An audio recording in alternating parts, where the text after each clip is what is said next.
me think about colleges because it was the first time no one in my family had gone to college. And so it made me start looking at these teams, these football teams that I wanted to play for. And I started being interested in colleges because of that. It also made me pay attention to academics. I wasn't a very good student.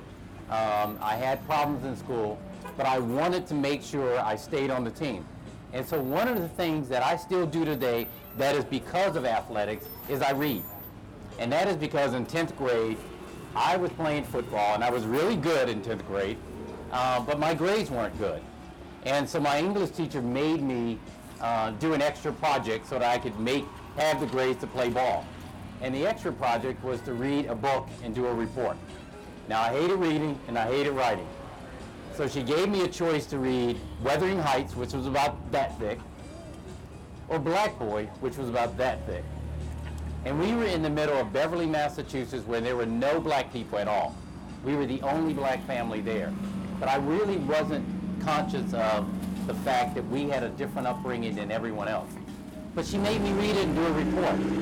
What I didn't realize when I read that book and I did that report is that my life would totally change.